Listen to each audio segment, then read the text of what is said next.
இன்ஸ்டாகிராமில வாழைப்பழ புட்டு அப்படின்னு சொல்லிட்டு ஒரு ரெசிபி வந்து ஒரு ஷெஃப் செஞ்சிருந்தாங்க பார்த்தேன். சரி கொஞ்சம் ஈஸியா இருக்கே, இத ட்ரை பண்ணி பார்க்கலான்னு சொல்லி ஸ்டார்ட் பண்ணேன். வாழை இலை அந்த டைம்ல என்கிட்ட இல்ல. சரி பக்கத்துல தான் இருக்கும். பக்கத்து வீட்ல இல்ல எதிர்க்க வீட்ல வாங்கிக்கலாம் அப்படின்னு சொல்லிட்டு ஒரு நம்பிக்கையில இத வந்து நான் செய்ய ஸ்டார்ட் பண்ணிட்டேன். ஃபர்ஸ்ட்டு லோ ஃப்ளேம்ல 1 கப்பு ரவ, 1/4 கப்பு கீ போட்டு நல்லா சாட்டே பண்ணணும். அது நல்லா மிக்ஸ் ஆயி நல்லா சூப்பரான ஒரு கன்சிஸ்டன்சிக்கு வரும். அப்புறம் ஃப்ளேம் ஆஃப் பண்ணிட்டு வாழைப்பழம் வந்து ஒரு 2 போடணும். நான் போட்டிருக்க சைஸ் வாழைப்பழம் போட்டிங்கன்னா, ஒரு 3 இல்ல 4 போட்டிங்கன்னா கொஞ்சம் நல்லா டேஸ்ட் என்ஹான்ஸ் ஆகும். நான் 2 தான் போட்டதுனால அவ்வளோ வந்து டேஸ்ட் தெரியல.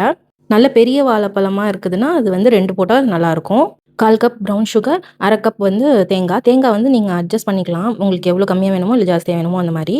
அப்புறம் 1 டீஸ்பூன் ஏலக்காய் பொடி. இதெல்லாம் தான் நான் போட்டு பண்ணேன். ஃபர்ஸ்ட்டு ஸ்பூன்ல தான் பண்ணேன். அதுக்கப்புறமா பார்த்தா நம்ம கைய விட பெஸ்ட்டு ஸ்பூன் எதுவுமே இல்ல. நம்ம கையில பெசஞ்சா தான் ரொம்ப சூப்பரா வந்துச்சு. இப்போ இத அப்படியே வாழை இலையில வச்சு அப்படியே ஸ்டீம் பண்றது தான் இதோட ரியல் ரெசிபி. என்கிட்ட வாழை இலை அப்போதைக்கு இல்ல.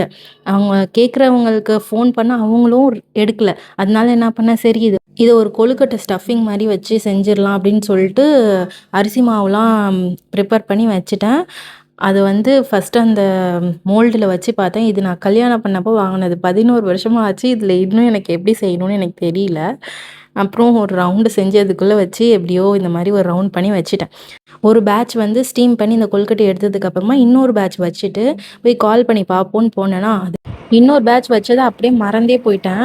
அப்படியே ஃபுல்லா தீஞ்சு போயி வீணா போயிடுச்சு. ஆனா கொழுக்கட்டை நல்லா இருந்துச்சு. அந்த துணி மட்டும் தான் வீணா போயிடுச்சு. இந்த கேப்ல எதிர்த்த வீட்டு அக்கா கால் எடுத்துட்டாங்க. வாழை இலை அவங்கள்ட்டருந்து வாங்கியாச்சு. இப்போ வாழைப்பழ புட்டு ஒரிஜினல் ரெசிபி ட்ரை பண்ணிடலாம். ஆனா நான் அந்த கேப்ல விட்டுட்டு போனதுனால இது ஒரு மாரி ஹார்டான மாரி ஆயிடுச்சு. ஆனாலும் நம்ம செஞ்சு பார்க்கலாம் அப்படின்னு சொல்லிட்டு அத அப்படியே வச்சு செஞ்சேன். நல்லா தான் இருந்துச்சு.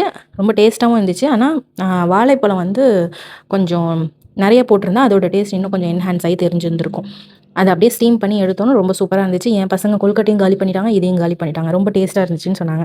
வாழை இலை குடுத்தப்ப தான் அந்த அக்கா ஒண்ணு சொன்னாங்க. வாழை இலை இல்லைன்னா பார்ச்மென்ட் பேப்பர்ல போட்டு ட்ரை பண்ணலாம் அப்படின்னு சொல்லிட்டு. அந்த ஐடியா எனக்கு அப்போதைக்கு தோணாம போயிடுச்சு. தோணி இருந்துச்சுன்னா அவ்வளோ நேரம் வெயிட் பண்ணாம பார்ச்மென்ட் பேப்பர் நம்ம கிட்ட எப்பவுமே ரெடியா அவைலபிளா இருக்கும். அத வச்சு செஞ்சு பார்த்துருந்துருக்கலாம். நீங்களும் இந்த மாரி வாழை இலைக்காக வெயிட் பண்ணாம பார்ச்மென்ட் பேப்பர் இருந்துச்சுன்னா அத வச்சு ட்ரை பண்ணி பாருங்க.